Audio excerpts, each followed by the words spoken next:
With great power comes great responsibility. Compromise where you can. Where you can't, don't. Even if everyone is telling you that something wrong is something right. Even if the whole world is telling you to move.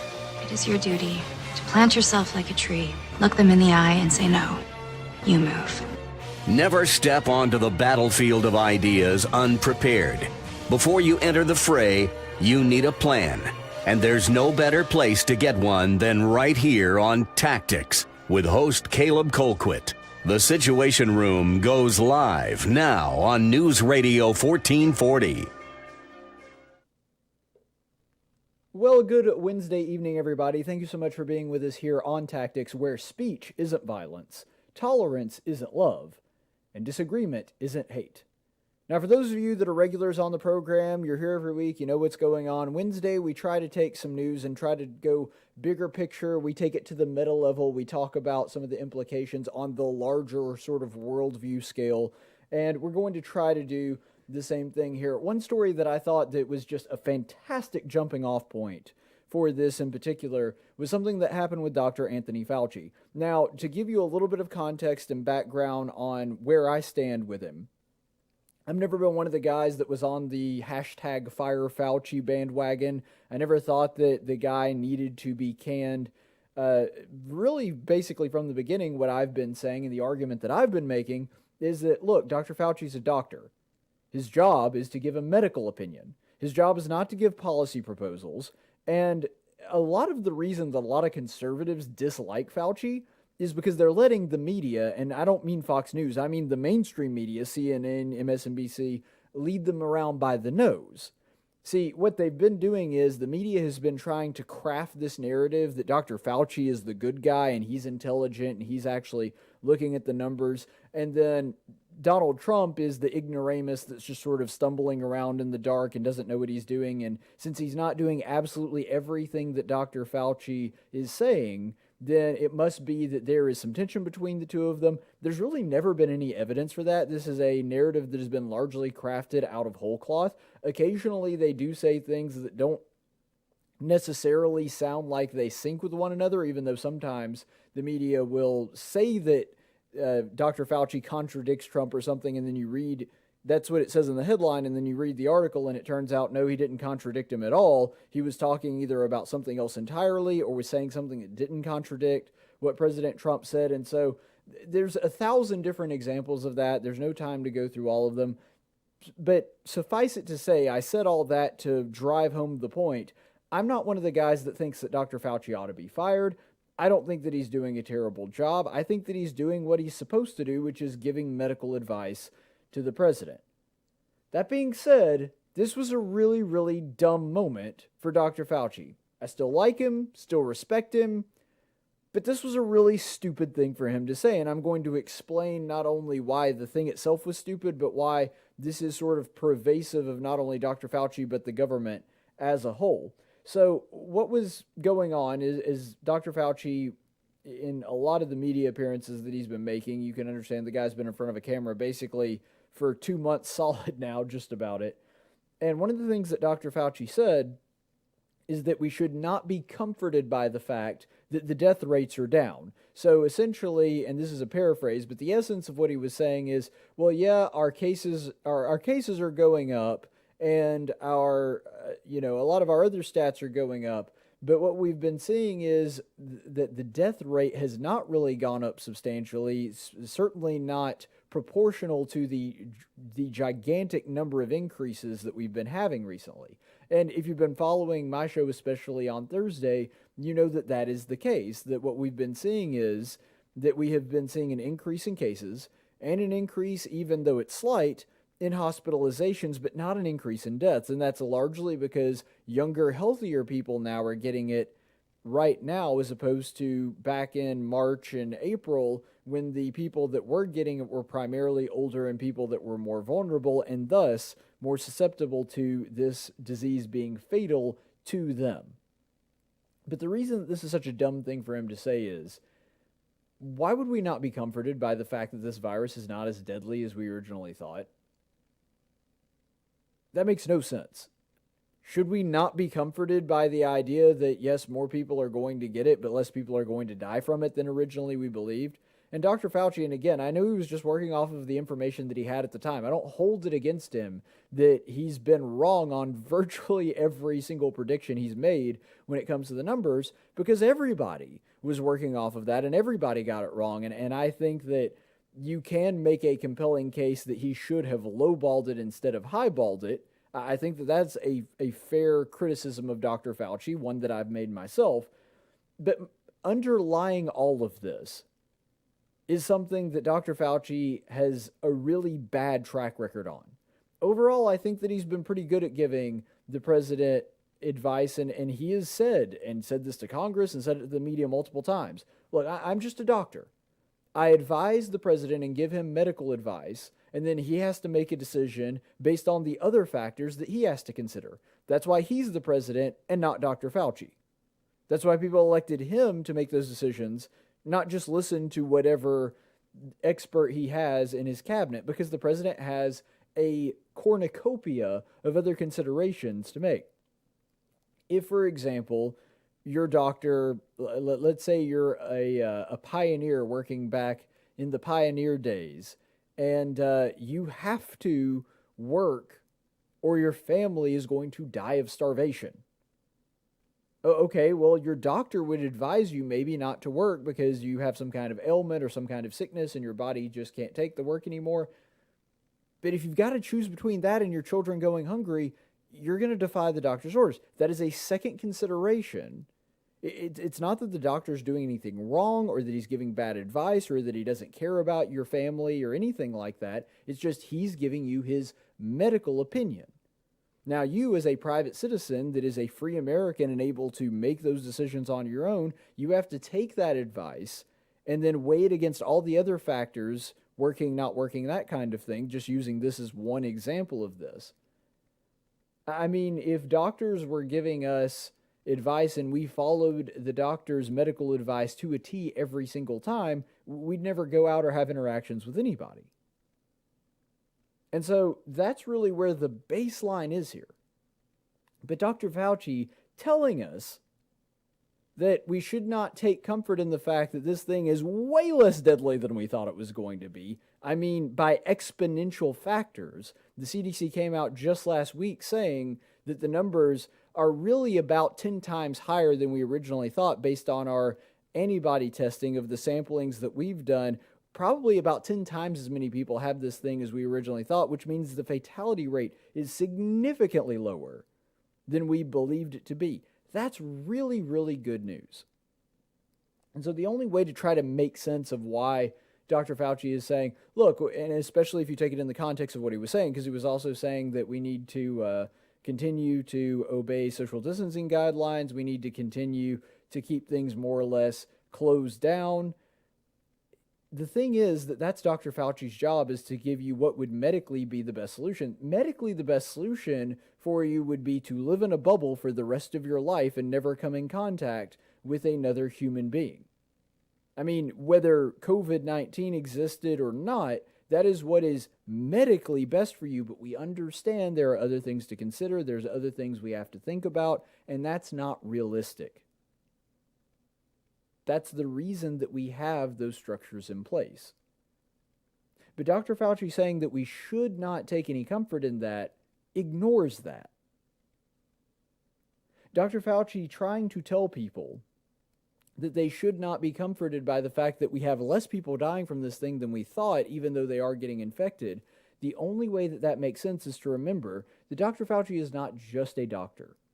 He is also a bureaucrat. He is a lifelong Washington bureaucrat, and this is something that is indicative of most bureaucrats, that they think they know better than you. And again, even though I do genuinely value Dr. Fauci's opinion, I think that he's been relatively pretty darn good with this thing ever since the beginning of it. The thing that you do have to make yourself aware of is that he's not just a doctor, he is also a bureaucrat, and he thinks like a bureaucrat. And the way bureaucrats think is they believe, by and large, not all of them, I don't want to paint with too broad a brush here, but the general thought process, the general culture of bureaucrats is, look, the average person out there, they're just idiots. They don't know what's right for them. They don't know really what's good for themselves. And so we need to kind of steer them in a certain direction. It's sort of the social engineering kind of mentality. It's a very dangerous thought process. It's the same thing that you had Cass Sunstein with the Obama administration sort of champion, that he said that people have a little Homer Simpson in them, and you basically have to course correct, and you have to sort of nudge and then shove, and then if that doesn't work, shoot. In other words, kill people that don't go along with it. Now, I don't think that Dr. Fauci is some kind of fascist that wants to kill everybody that doesn't want to wear a mask. I'm not suggesting that at all. What I am saying is, though, he has for decades been in that bureaucratic swamp, and they tend to think that way, that the American people just need to be basically driven in a certain direction whether they want to or not, because it's what's good for them.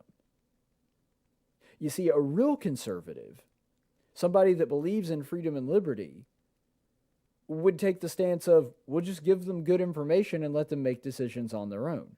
That's the reason that central planning doesn't work, because it ignores the fact that human beings are individuals with individual concerns, and that a bureaucrat in Washington cannot possibly consider all of the millions of different factors for the millions of different citizens, that they have to make those decisions on their own. Arm them with good information, sure. Give them the best take that you can and give them your opinions, absolutely. One of the mantras of this show, one of the things that I strive to do on a daily basis, is to provide you with information and give you my commentary on it, but I never tell you how to think. I never tell you that you have to agree with me. When it comes to elections, I don't even tell you how to vote. Every election that I've ever covered since I've been in the news radio business, I'll tell you how I'm voting, I'll tell you what my stance is on it, but I don't tell you how to vote. You've got to make that decision. And ultimately, that's what I believe my job is to arm you with information, to give you my take on it, but then it's up to you to do with what you will. And the reason that I take that stance is because I'm self-aware enough to know that I make mistakes. I don't have perfect information or perfect logic. I do the best that I can. But ultimately, I have blind spots because I'm a human being.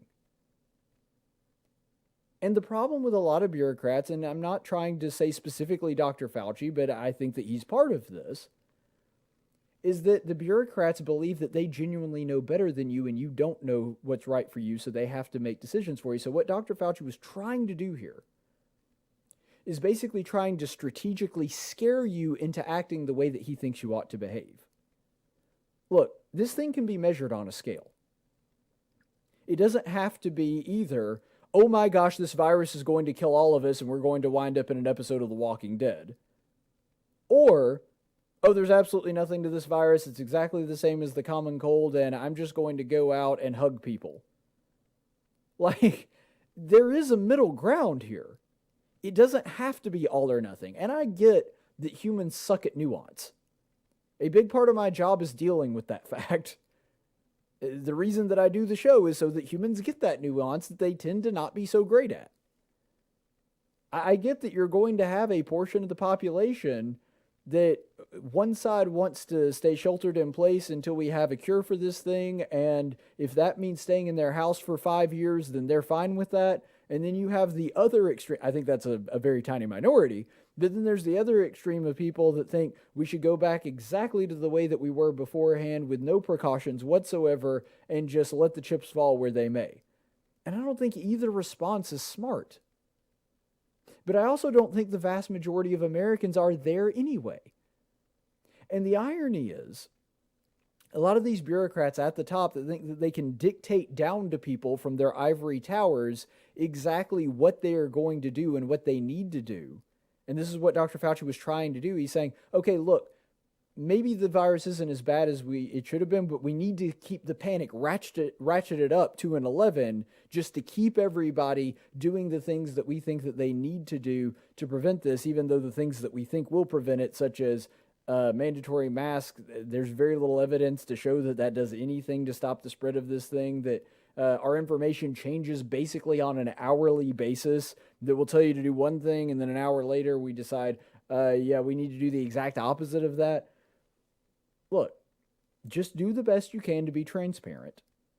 Give the people the information that is the best information available to you at the time, and let the American people figure it out for themselves. You see, unlike a lot of the Washington bureaucrats, I think the average American has faith in their neighbor. The average American decides that, oh, okay, I'll do my own thing. I'll make my own decisions. I'll take my own precautions the way that I want to. If other people don't want to do that, then I'll just have to avoid them. Unfortunately, we have created a nation of Karens where we think that everybody needs to comply with exactly the methodology that we believe that we need to take for it to all work out. But that's the issue that I have with bureaucracy and entrenched government bureaucrats in general, is that they believe that they need to dictate down to people exactly the way that they need to act and behave, rather than just being informants. Just telling people the information that they know and letting the American people make their own decisions on things like that. I think that's where Fauci makes this gigantic misstep. We saw this, for example, in the whole kerfuffle with Ukraine and trying to impeach President Trump, is their big beef with this whole thing is that essentially they believe that the State Department should run on autopilot regardless of who the president is, regardless of what the American people decide. The State Department just needs to basically run the way that it's always run, that it needs to be a perpetual motion machine. And they'll say, well, he wasn't adhering to State Department regulation or State Department policy. He's the president. He runs the State Department. You answer to him, he doesn't answer to you. Just because the president made a decision you don't agree with, that's not your place to say, no, Mr. President, you're not allowed to do that. No, he's your boss. He's the one the American people put into place. And the same is true for Dr. Fauci and the people at the CDC and so on and so forth.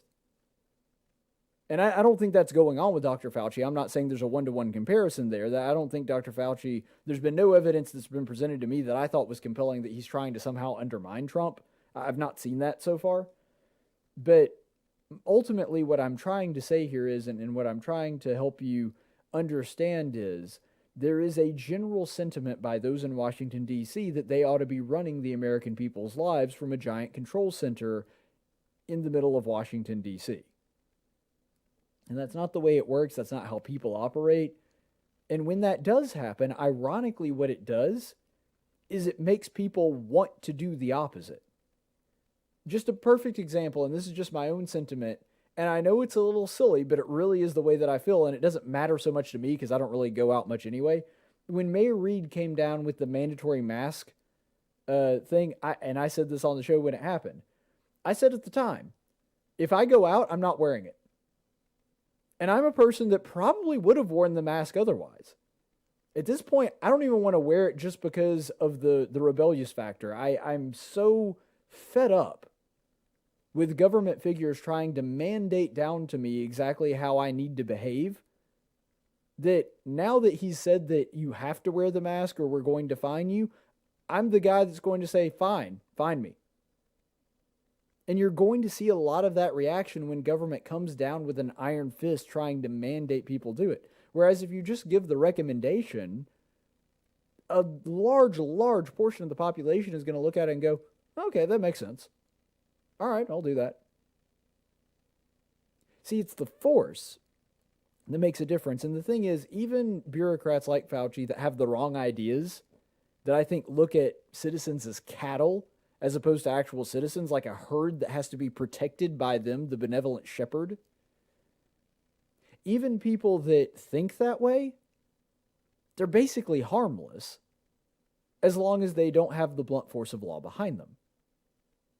So Dr. Fauci, as dumb as I think this is, as long as there is a government in place, and unfortunately we don't have this government, but as long as there is a government in place that decides, okay, we'll make some recommendations, but that's got to be up to the citizens at the end of the day, then I may be annoyed by Dr. Fauci making statements like this occasionally, but I'm aware of the fact that ultimately it can't really make a difference.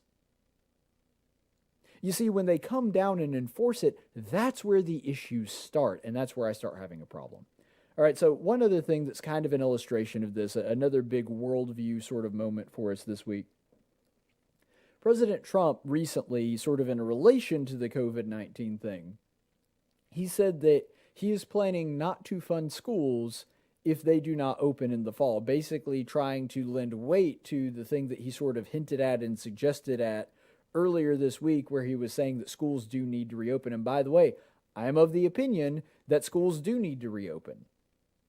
But see, what Trump is trying to do here is he's playing the game. And I'm not saying this is a bad thing or a good thing. I'm just saying this is an observation. What Trump is doing is basically saying, look, I understand that Democrats really, really want to fund education through the federal government. And so what I'm going to do is I'm just going to take that carrot away for a little bit until they're willing to give me something that I like, which is opening the schools on a regular timetable, which, again, I think is a good thing for the country. The country should open up the schools on an individual basis. Once that happens, then we're going to give them the carrot back. This is a bad strategy, in my opinion, for a couple of reasons. First of all, I don't like the fact that education, which is supposed to be something that is entirely dependent upon the state, entirely funded by the states are supposed to be the arbiters of that. The federal government should have no involvement whatsoever, whether it's funding, policy, anything. It's bad to mandate when the federal government mandates, and this is something I've complained about Democrats doing for years. This is basically the way that Common Core worked. They say, oh, we'll give you the money, but you have to comply with the policy that we believe is right. This is Donald Trump acting like a Democrat.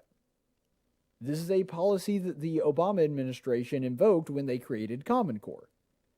That, oh, you don't have to abide by Common Core. It's not required, but it would be a darn shame if your schools didn't get all this nice big pile of Common Core money that we've set aside for the people that comply with our policies. And boy, Alabama fell for that hook, line, and sinker. Like, they saw a giant pile of money and they dove in head first, didn't care what the consequences were. That's a failure on our part. But anyway, you see, overall, this is one of the reasons that I say President Trump is not a conservative. I don't think he's a liberal either, but he's certainly not a conservative. But he is better than a regular Republican, and I'm going to explain how. You see, the regular Republicans, they just cave. That's really the only thing that they're good at. Mitch McConnell, basically the second he gets any resistance or thinks that somebody in the Washington Post, God forbid, writes an article that suggests that maybe Republicans are bad and evil and mean, he immediately caves. Like, that is his go-to move. The same thing was true of course, Nancy Pelosi is the Speaker of the House now, but back when Paul Ryan was the Speaker of the House Republicans, exactly the same. The second there was even a hint that somebody might call them a nasty name, like a racist or a sexist or something, they immediately caved, gave the Democrats whatever they wanted. President Trump is better than that. Because even though President Trump is not a conservative, he does occasionally do this dance. He goes, first of all, he doesn't care what people say about him. And so that is a big, big plus for him. But I say that. He does care about what people say about him, but he's more resilient to it, and his reaction is punch back as opposed to Mitch McConnell's, which is just give them whatever they want. See, President Trump's approach is, I'm going to give you what you want, but I want something in return. And by the way, that's kind of true to his whole deal maker kind of persona that he's built up around himself, is that the guy is a deal maker. He's going to give the Democrats the thing that they want, but he's going to at least try to get something in return as a result of that. Now, sometimes he's better at this than others. There are times, for example, on the budget where he says, oh, I'm going to shut down the government for this, and then he caves once he starts getting some bad press. And so he's not real principled on that either, and sometimes President Trump doesn't even really get the things that he wants, and he'll at least try to negotiate, but then he winds up walking it back. At least he doesn't do what the average Republican does, which is just cave immediately. He will at least try to get something in return, and sometimes he does. But an actual conservative would stand on principle. His response wouldn't be, well, I'm just going to withhold funding for the schools if they don't give me what I want. An actual conservative in office would say, well, the government shouldn't be funding schools in the first place. Now, I get that the president can't unilaterally just pull funding from any program that he wants. I get that. I understand that. I'm just saying that ultimately, even if a similar move were played out by a real conservative, like if we had Rand Paul as president or something like that, this wouldn't be seen as something that is a bargaining chip to him. Now, he might use it in exactly the same way as a bargaining token, but ultimately he would couple it with the message of, but the truth is the federal government shouldn't be funding school in the first place. And see, that does make a difference, because it helps people understand this is where we're actually coming from, this is what we actually believe, and it also, ironically enough, would do a better job of negotiating than President Trump is even doing right now, because if you believe that the other guy is saying, look, I don't even think this should be illegal. So if you think I'm bluffing on the idea that I might hold back funding for a little while, then you're out of your mind, because I'm going to hold it back as long as possible. I don't think we should be doing this in the first place. You see, that's a far more effective negotiation tactic and a far more effective policy tactic.